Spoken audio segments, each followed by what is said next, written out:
Hey everyone, BDZB Comics here, bringing you a follow-up to the What If Travis Touchdown Was in Smash series, albeit one that's only tangentially related.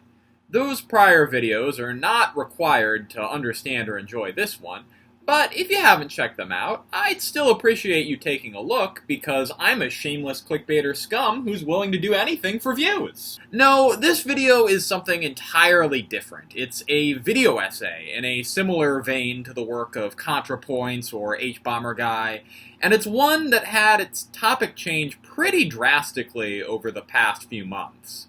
See, initially I was going to do a big retrospective on the first two No More Heroes games in comparison to Travis Strikes Again, the spin-off on the Switch, although I guess it's coming to other platforms now. This was going to be sort of a take that to the fans of the spin-off, particularly Genry Perez, who included a line in his initial review of the game that, I've got to be honest, kinda triggered me.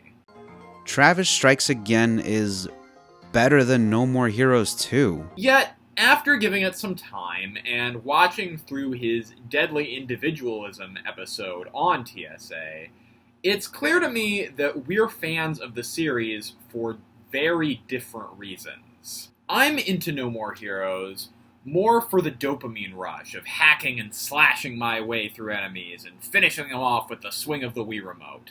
I relish in the absurdity of these games.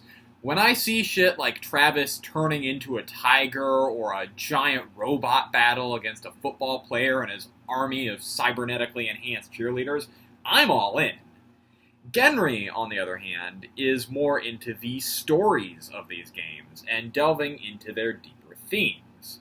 While I might love the giant robot fight, his response is a bit more cynical, pointing out that nearly everything in the original No More Heroes had a deeper meaning behind it, whereas this fight was just wackiness for the sake of wackiness. This is not to say, however, that I don't care about the story or the deeper themes of No More Heroes at all. In fact, there is one particular event within the series' storyline that's been bugging me since 2012. Or thereabouts. So, without further ado, let's take a page from Genry's book and get to analyzing. Let the bloodshed begin! Part 1.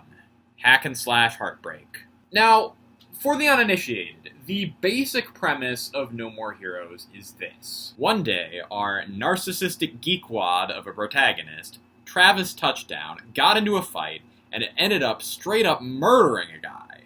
Then, a mysterious woman named Sylvia, working for an organization called the UAA, informs him that the man he killed is the number 11 ranked assassin within said organization, at which point Travis decides he wants to kill ranks 10 through 1 for the sole purpose of becoming number 1.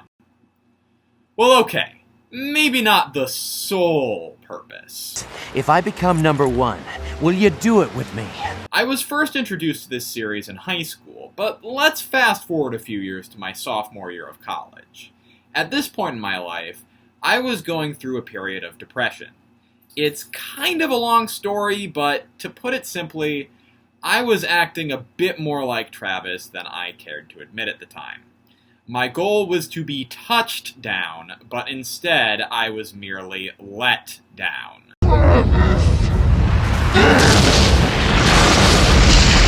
I can't be associated with that travesty. I mean, I've got standards, for fuck's sake. Anyway, my way of coping with this was to marathon through No More Heroes 1 and 2 to get a bit of catharsis. And before anyone says anything, yes, I absolutely recognize the irony of playing a game meant to satirize toxic gamer culture and violence in video games as a way to take out my aggression for not getting laid. Anyway, as I was playing through these games, I had one of my fraternity brothers by my side. He watched me take down boss after boss, and eventually we came across a particular cutscene from No More Heroes 2. Shinobu, one of the ranked assassins from the first game, was flirting with Travis and went in for a kiss with him, but he pushed her away, saying, I can't. I feel like that pervy teacher in a porn. From there, Shinobu leaves Travis's apartment, and we don't see her again for the rest of the game. My friend continued watching me play through the rest of the game, and then we got to the ending. Sylvia rescues Travis as he falls from a skyscraper. Then the two ride off on his motorbike into the sunset. After the credits, one more scene plays.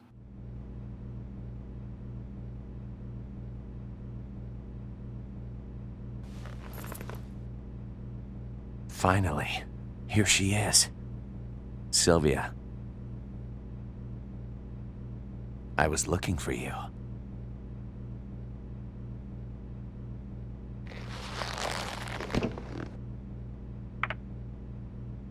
My eyes. Can I open my eyes? Yeah, it's real. Let's go home. Santa Destroy needs us. Travis, my no more hero.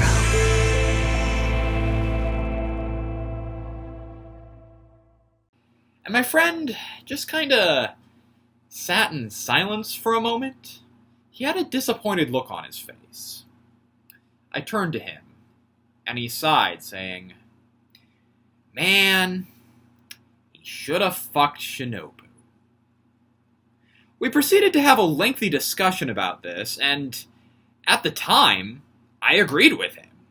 But thinking on it now, I have to wonder, should he have fucked Shinobu? Could he have fucked Shinobu?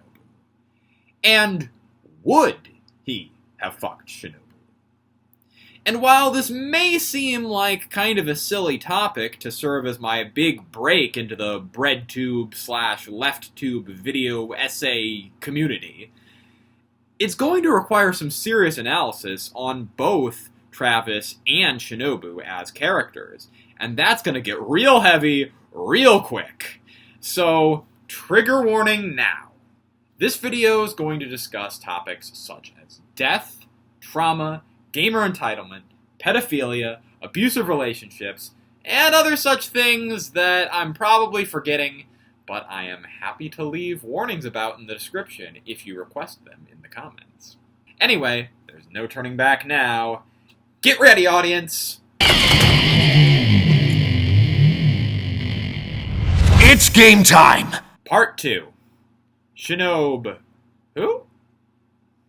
While to fully unpack this, I'm going to need to talk about a number of different characters, I think it's only fair to start off with Shinobu, as I didn't exactly do a great job of introducing her before.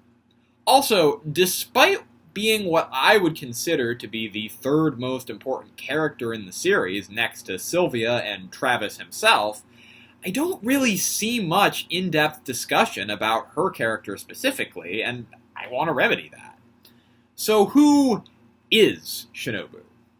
Well, for starters, her real name is Scarlett Jacobs. She's the daughter of Master Jacobs, a world-famous swordsman who served as a mentor to many, including Travis Touchdown himself. I watched Master Jacob's teachings on video over and over till the fucking tape wore out. Every boss in No More Heroes 1 serves as a critique of popular media archetypes that glorify violence. Destroy Man is a critique of superheroes. Dr. Peace is a critique of Western gunslingers, and Shinobu is a critique of both femme fatales and samurai movies. When we first encounter Shinobu, she's just 18 years old, the youngest member of the UAA. In fact, Travis actually has to go on a murder spree through the halls of a high school to get to her. Which, quick sidebar, was definitely an uncomfortable level back in 2007, but it's gotten way more uncomfortable as time goes on. Then, when he approaches her classroom, she ends up murdering her classmates just so the word doesn't spread that she's an assassin. Wait for me in the hallway. Right.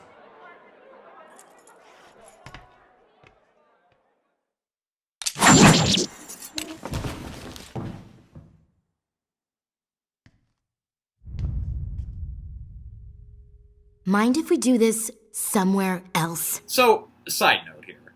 Girl, you've got a freaking katana strapped to your leg. You don't think anyone's gonna be suspicious of you walking around with that? Also, the last boss fight made it clear that the ranked assassins get to choose their battle arenas. Gentlemen from the association told me I could have any stage I wanted today. How could I refuse such a kind offer? So if you didn't want your classmates to know that you were an assassin, why the hell did you choose the goddamn school? Anyway, they walk over from the main school building to a storage facility? Fitness center? Listen, I'm not really sure what this building's supposed to be, but it's on school property and it's completely abandoned. They exchange a bit of banter, and then when Travis fires up his beam katana, Shinobu goes from annoyed and confused by Travis to flat out enraged. Her assumption here is this: Travis was the man who killed her father. So now we know Shinobu's main motivation, why she joined the UAA in the first place. She was seeking to train for, and eventually face off against, her father's murderer. Sounds a bit familiar, doesn't it? Hello. My name is Inigo Montoya. You killed my father. Prepare to die. Now, we don't know the exact details here. We know that he was sliced in two, and can infer that this was done with a beam katana, since that's what triggered her rage against Travis, but we don't know the when or the where. However, since Shinobu was only 18 in No More Heroes 1, and she's already quite skilled with a sword, we can assume that she had been training for this fight for at least a few years. So, we know that she was a child when he died, at least legally speaking. But the question is, exactly how young was she? We're never really given a straight answer about this, but we can infer based on the context that it was possible she was quite young, as in not even double digits yet. It's been stated that childhood trauma can predispose a person to mental illness in adulthood. The long-lasting effects of childhood trauma can include dependency, difficulty forming healthy relationships, and a tendency to latch on to things that remind the victim of more innocent aspects of the childhood. We'll put a pin in the first two symptoms for now, but trust me, they're going to come back in a big way. For now, though, let's focus on that last point, about the need to latch on to something innocent. Usually these are things like fairy tales, Sesame Street, squeaky clean kid stuff. Yet, for someone whose father was a famous swordsman, they might have spent more time watching old samurai movies. This definitely seems to be something that Shinobu latched onto, considering her outfit, her following of the Bushido in Travis Strikes Again, the fact that she changed her name to fucking Shinobu. How about kill yourself after you kill me? Sounds like a bit straight out of a samurai movie, don't it? Oh, right. Her fight with Travis. She loses. Travis cuts off her hand, but ends up sparing her life. He explains to her that he was not the one to kill her father, but Shinobu refuses to accept that. Dishonored, she begs for Travis to kill her, but he walks away. He claims his reason for doing so is as follows. Kill when you can kill. That's bullshit. All I want to do is fight someone better than me. She'll grow up. Why not kill her when she's stronger? Yeah, then I'll kill her. Although there's reason to believe that there's more to it than that, which I'll get into during the Travis section of this video. After her boss fight, we don't see Shinobu again until right at the end of the game. When Travis is facing off against the game's final boss, Jean, she punches a hole straight through Travis's chest. All hope seems lost, until Shinobu jumps in out of nowhere and slices her goddamn arm off! She then encourages Travis to finish Jean off. Do it! Right. Watches him do it, and then walks away.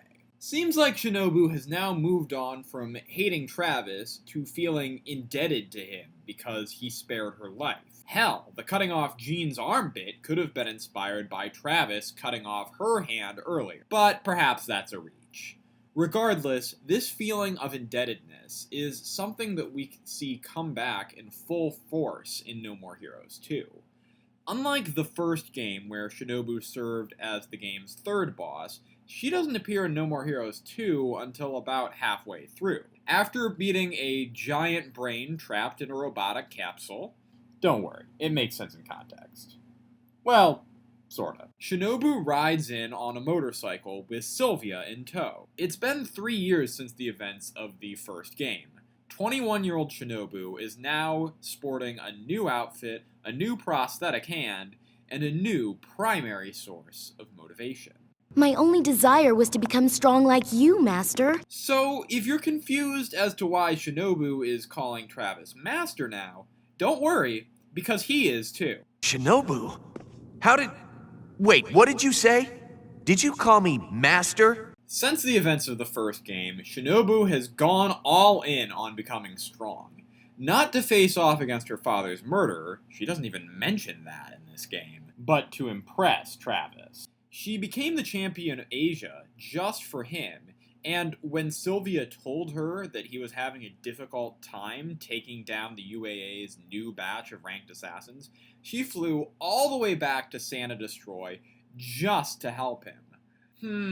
A swordsman who went from a life of trauma to going to ridiculous lengths just to impress her master.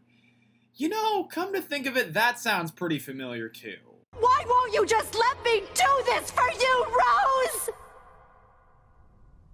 Speaking of masters just letting their apprentices do things for them, Travis tells Shinobu that he doesn't need anyone to fight any fights for him. By that point, it's too late. Shinobu has already taken down 2 of the game's ranked assassins for him. The next portion of the game takes place in media res, with Shinobu relaying to Travis what had happened. You actually get to play as Shinobu during this section, in a sequence that should be really cool, except the controls and level design honestly make this one of the most frustrating parts of the game. Despite being the first time you actually play as Shinobu, there's not a ton to analyze here. She does seem to have a contentious relationship with Sylvia, which makes sense considering that Travis wants to get with her and she wants to get with Travis. But the other cutscenes give surprisingly little to work with here. After her fights, we cut back to Travis's apartment where the infamous scene happens. Destroyman came back? Huh, didn't see that coming. He was an annoying prick, though. I'm glad he's dead. Again. I can kill more fighters for you. Whatever my master wants.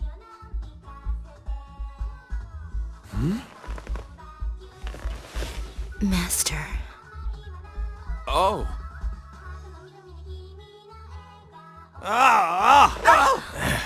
Pesky little cub. You can't kill me. Eat this! Must be having a nightmare. Hey, over here. Huh?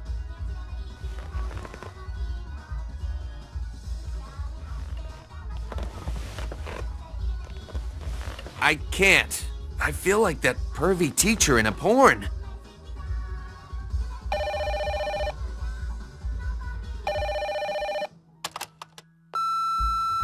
It's me. I am sending the next byte to your map. So, you can really count on her, yes?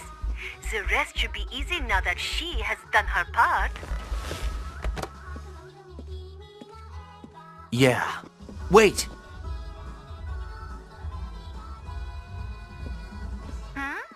Something wrong? Nah, it's nothing. The next sucker's all mine. And then we're pretty much caught up. Shinobu does appear again in Travis Strikes Again, but we'll get into that a little later. Right now, let's focus on answering those questions I laid out in the first section. Could Travis have fucked Shinobu? And the answer is unequivocally yes. To make things clear, Shinobu's obsession with Travis was completely unhealthy, And before I even get into Travis's character analysis, it's clear that he wouldn't have treated her right. A big reason why he kept her alive was just so he could kill her later, and when Shinobu tells him that she became the champion of Asia just for him, he wasn't even aware that she left. Yet, when you look at Shinobu's backstory and motivations, her obsession with Travis makes total sense. Let's go back to the end of No More Heroes 1 for a bit, because I think it helps to contextualize her motivations in the sequel. The enemy Travis is facing off against isn't just some random assassin. She's the woman who killed Travis's parents. Since Shinobu's motivations when we first met her was to find and kill the man who killed her father, learning that Travis was facing off against his father's murderer might have spurred her into action. In other words, she may have given up finding her own father's murderer, but helping Travis kill Jean might have scratched her itch for vengeance. It's also worth noting that at the end of No More Heroes 1, Sylvia's mother called Travis to reveal that the UAA is a scam, and because of this, when Travis is having his final battle, Sylvia is nowhere to be found. How exactly Shinobu found out about the battle taking place is beyond me, but part of her logic might have been that she wanted to show up for Travis's final battle to support him, unlike Sylvia, who jetted at the last minute. So, now that we've answered the question of whether Shinobu should have fucked Travis, and if Travis could have fucked Shinobu, let's get into the original question. Should Travis have fucked Shinobu? And for that, we're going to need to take a look at Mr. Travis Touchdown himself. Part 3. Ladies and gentlemen, our protagonist! Woo! The original No More Heroes was more than simply a fun game. Sure, it was a legitimately enjoyable M-rated hack and slash for the Wii with some crazy boss battles, but it was also a brilliant satire. Just do a quick search on Google or YouTube and you'll get inundated with videos and articles saying how No More Heroes serves as a critique of violent media, gamer culture, capitalism, and just all sorts of stuff. Since No More Heroes represents all of those things, and Travis is the protagonist of the series, there is a lot that could be said about him. This essay would be 10 hours long if I analyzed everything he did and all that he represents. But for the sake of this video, let's talk about the main thing he represents.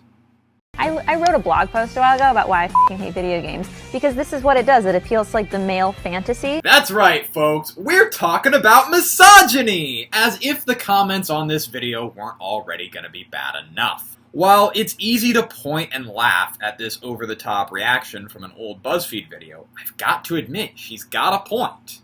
A lot of games use violence as a tool to make players feel like badasses and then justify that violence in-universe by giving the protagonist a woman to rescue or avenge. Take God of War, where you're violently ripping apart enemies one minute and then doing a sex minigame the next.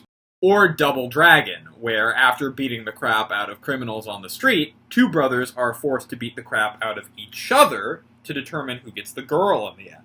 Hell, this is even a theme in E-rated games like the Super Mario Bros. Series. Mario travels across the land, crushing Goombas and Koopas beneath his feet, with a beautiful young princess serving as the player's final reward. Now, of course, there are ways to justify these things in the universes of these games. In fact, many people have. Just take a look at any feminist frequency response video. There's just one problem with the Mario example. Mario, just so we are clear, is an Italian plumber. It really is hard to think of a more underrated, underprivileged, disposable, and instantly forgettable male. Peach, on the other hand, is a princess. Well, no privilege there then. Oh, I'm sorry, did your pop culture critic feminist and womanly skills miss that. Yet, what makes No More Heroes brilliant is that it doesn't give its players that leeway. Travis is fighting because he loves violence. He wants to be the best, and he expects to get laid by the end of it. He makes all this explicitly clear by the end of the first level. I want to be number one. What do you say, bro? Join me. Let's see how far we can take this. Let the bloodshed begin. If I become number one, will you do it with me? See, Travis is not only a satire of over-the-top, badass game protagonists, he's also a satire of the sort of gamers who want to be over-the-top badasses. Games like Mortal Kombat or Dead or Alive may have some complex mechanics and deeper themes, but gamers are kidding themselves when they say that those are the main reasons they play. We play for the basic primal instinct of wanting to see tits and blood. And maybe some bloody tits. Really? Really? Big bloody gazongas. Travis flat out admits that that's what he's in it for, too. Travis lives alone with his cat in a crummy apartment, surrounded by wrestling masks and anime figurines. He only has one friend, who he's constantly calling to pick up his motorcycle, which he left clear on the other side of town. He's a huge pervert, he's got a pillow with anime tits on his couch, and he's constantly late on turning back his porn rentals. Just calling to remind you that you haven't returned one of our rentals. Let's see here. It's titled Big German Jugs Collection number 23. He's super handsy with a woman he just met, and he blurts out things that are in no way appropriate to say. You're serious? I wouldn't do that if I were you. Oh shit. Oh shit. I'm packing heat, baby. And yet, he is the character that players are supposed to relate to the most. And sadly, a lot of people do relate to Travis. Hell, there are aspects of my life and personality that I wish I didn't relate to him nearly as much as I do. And No More Heroes isn't shy about reminding the player that they and Travis are not so different. After all, the very first line of spoken dialogue in the game is this. I know a lot of gamers out there don't have much patience. So, it's no wonder he adheres to the classic gamer stereotype of not knowing how to interact around women. It's important to note that up until his fight with Shinobu, every single person Travis has fought so far has been male. Even all of the nameless goons he's had to face down to get to the ranked assassins. Travis has had no problem killing man after man after man. But he does seem to hold back a bit in his fight with Shinobu. Something that she picks up on rather quickly. Now, I know that if we were to take Travis's word on why he spared her, it would mean that he just wanted to wait for her to grow up so he could kill her when she is stronger. However, there's some rather compelling evidence that we should not take Travis's word on this. 2 ranks later, Travis faces off against another young woman by the name of Holly Summers. At the end of his match with her, Travis pulls his beam katana back in hesitation. Realizing that Travis isn't going to kill her himself, she pulls the pin on the grenade and places it in her mouth. Travis screams as he watches her head explode. Then, for the slightest moment, Travis shows an uncharacteristic touch of remorse. Forgive me, Holly. I was late in saying this, but I love your soul. Rest in peace. There are 3 other instances of Travis fighting a female opponent in the first game. The first is Speedbuster, who he has no issue killing because she's old and overweight, and she's not conventionally attractive like the rest of the female assassins. Plus, she murdered Travis's mentor right in front of him, so he was pretty angry going into it. Next up is Bad Girl, who wears Travis out like no other assassin has before. Sure, he stabs her in the chest, but I think he did so more so out of necessity than desire. He collapsed from exhaustion immediately after taking the win, so he knew that if he didn't land the killing blow, he'd be knocked out cold and she would finish him off. Finally, we come to Jean. Travis has a lot of reasons to hate her, and he does end up killing her, but only after Shinobu gives him the go-ahead. Do it! Right. So, even in the final moments of the main campaign, against his parents' murderer, this assassin, who has had no problem killing men, hesitates to kill a young woman. If that doesn't prove that his act of sparing Shinobu wasn't just because he wanted to kill her later, I don't know what does. So, okay, if Travis ended up sparing Shinobu in part because he's attracted to her, then why didn't he just let it happen when she went in for the kiss in the sequel? Well, again, we could take Travis's word for this. I can't. I feel like that pervy teacher in a porn. Yet, even if we were to take his word for this, it's not immediately obvious what he means by this. It could be as simple as Travis not wanting to date her due to her age. I mean, sure, she's 21 in No More Heroes 2, but Travis met her when she was still in high school. Granted, even then she was 18, but he could have felt weird about being a grown man who ended up dating a girl he met while visiting a high school. It's worth noting that Travis is 27 in No More Heroes 1, which, as a 27-year-old myself, I can say with confidence that I definitely would not want to date any high schoolers right now, even if they are technically legal. Yet, I have reason to doubt that this age gap is the real reason for Travis turning her down. After all, the dude's favorite anime, Bizarre Jelly 5, features scantily clad schoolgirls drawn in a moe art style.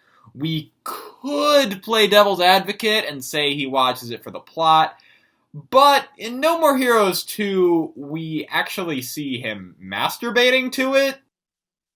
No way! Oh, chill out! I've got some good shit on video. So... Now, being attracted to underage cartoon characters doesn't mean that Travis is also attracted to underaged women in real life. After all, anything goes in anime. And yet, the overtly cute designs of the Bizarre Jelly characters leaves a bit less room for plausible deniability.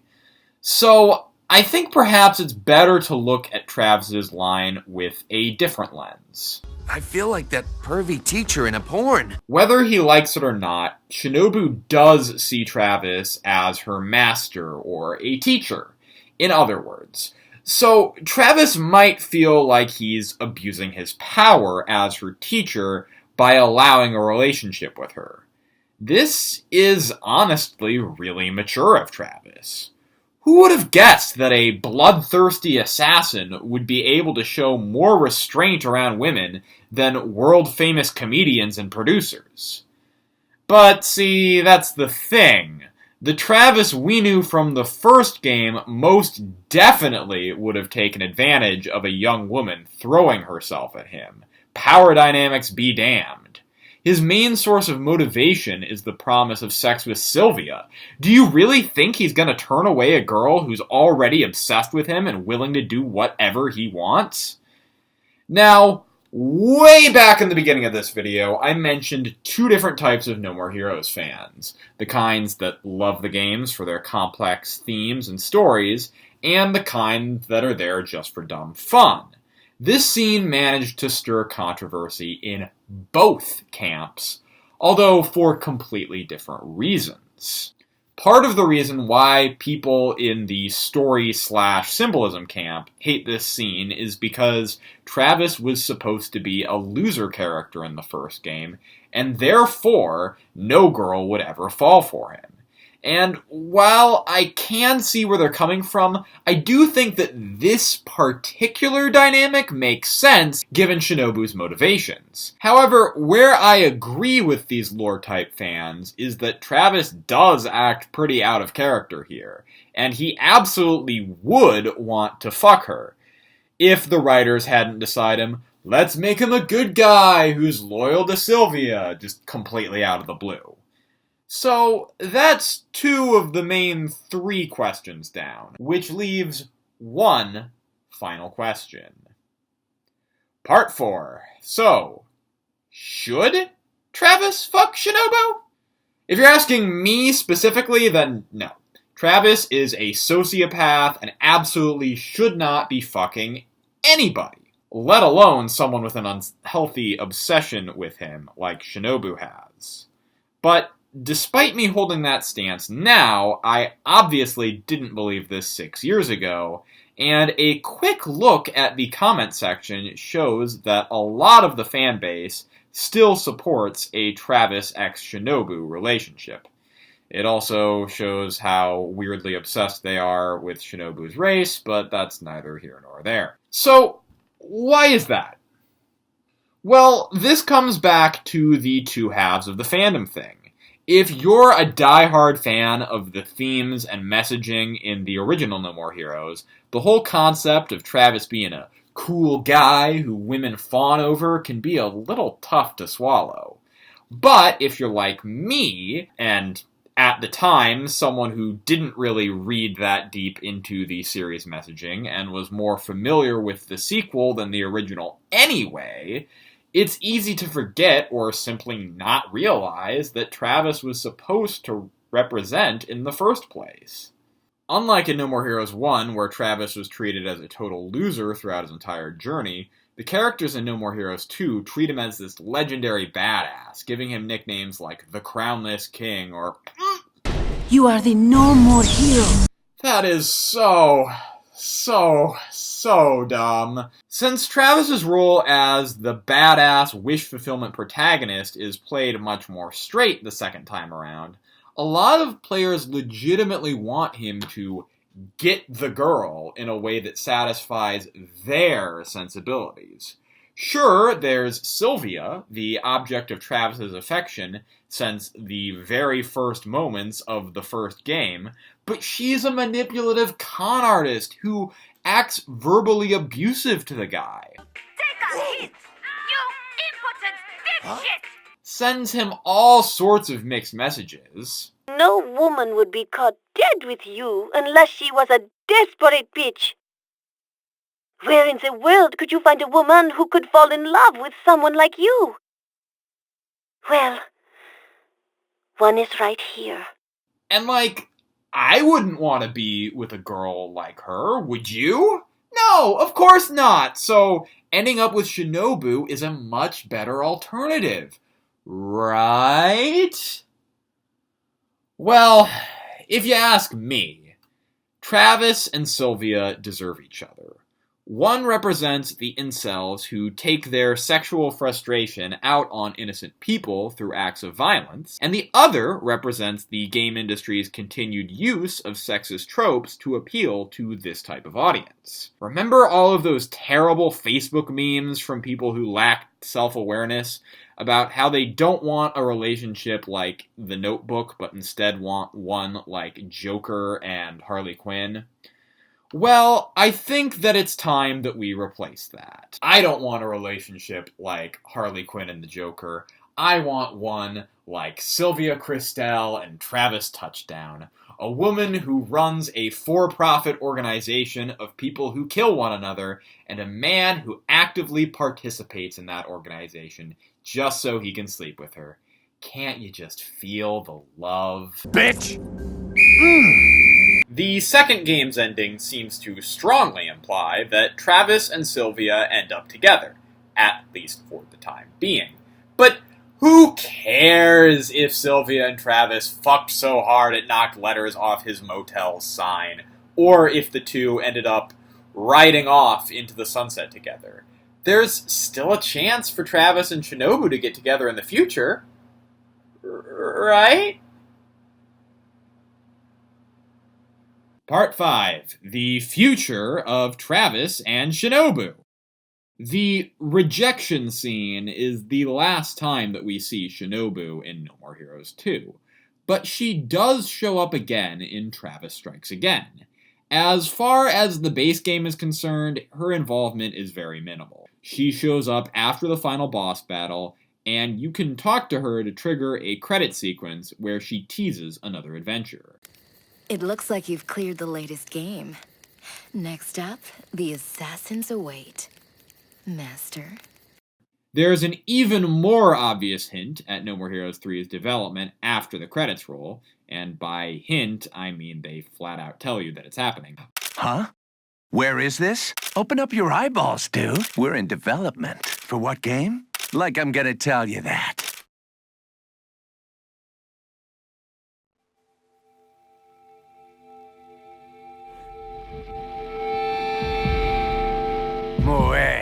But up until February 2019, teasing a sequel was the only real role Shinobu had in the game.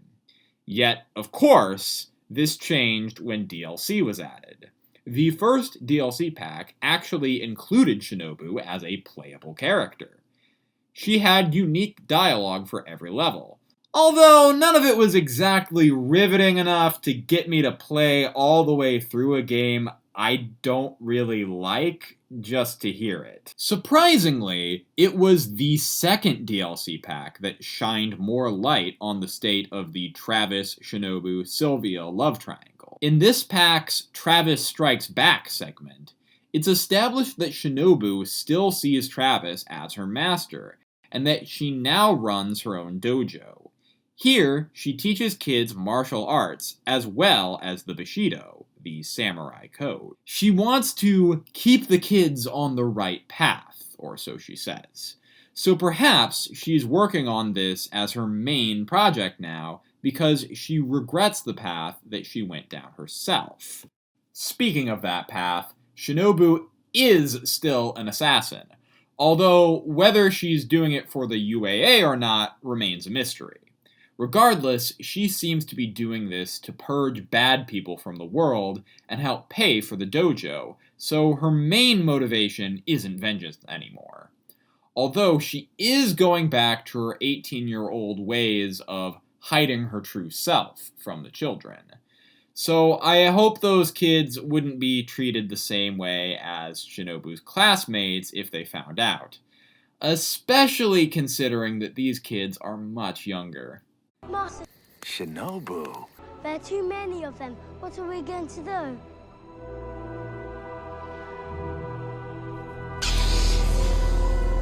Still, it's good to see that she's got a new main source of motivation, which hopefully she'll find a way to support outside of killing, so she can leave that part of her life behind once and for all. It is still a bit disturbing that she calls Travis Master, especially since, to our knowledge, she hasn't seen him at all in the 7 years between No More Heroes 2 and Travis Strikes Again. But hopefully she's calmed down in her obsessiveness at least a little bit. If not, she's in for a rude awakening. Later on in the same segment, we see Travis interacting with a little girl named Jean. Perhaps the same little girl we saw after the credits in the true ending for No More Heroes 1. This Jean is Travis's daughter. He has a son too, both of whom he had with Sylvia. It's not clear whether they are married or not, but they are, at the very least, remaining committed to each other. So, if after watching this whole video, you're still in the camp that Shinobu and Travis should get together, I hate to inform you, but the prospects don't look too great for No More Heroes 3. Then again, I suppose we won't know until the game comes out. Sylvia could always divorce him. I mean, this isn't exactly her first marriage. It's about Henry. I want to clear the air. Why? We are divorced now, you know. Still, if you're a Travis x Shinobu shipper, I wouldn't exactly hold my breath here. Part 6. Conclusion. So, what exactly is the point of all this? why did I feel the need to take a deep dive into one scene from a semi-obscure hack and slash from nearly a decade ago? Well, I suppose it's to show that our hot takes on something aren't always the takes worth taking.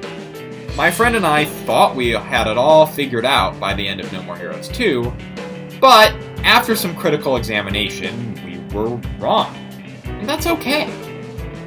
I think that there's an important lesson in that, especially when it comes to games discussion in this day and age. Every week, there seems to be some sort of new controversy over something really trivial. Is Pokemon ruined because not every single monster will be transferable to Sword and Shield? Is the Final Fantasy VII Remake ruined because Tifa's boobs aren't as big as they should be? A lot of gamers are looking for very specific things from their games, and if those games don't line up exactly with what those gamers want, they tend to get very vocal very quickly without considering the bigger picture. Kinda like Travis. I know a lot of gamers out there don't have much patience. Huh. I guess that, in the end, this did sort of become about Travis Strikes Again, didn't it? I was all raring to go for a review of a game that didn't give me what I wanted, but I lost track of the bigger picture. Travis is back, and soon he'll be back again in No More Heroes 3. Travis Strikes Again marked the beginning of Travis's return from a 9-year hiatus. That is incredible news! How could I have ever been mad about that? This isn't to say that all gamer takes are immediately wrong. Hell, for all I know, Sword and Shield could end up being terrible. But I think that waiting to see how things play out instead of immediately delving into backlash mode is the right approach. Remember how in 2016 everyone was so offended by Metroid Prime Federation Force's existence, only for Nintendo to announce 2 new main series Metroid games at the next year's E3? I bet all those people that accused Nintendo of killing Metroid are feeling pretty foolish right now. But still, fuck Paper Mario Color Splash, right? That one's still okay to be mad about. And I'm not going to elaborate on that now, so now that I've proven myself a total hypocrite, this is BDZB Comics, signing off. No more heroes, it's Kira, the Kira, catch nobody but yourselves, nothing else to do.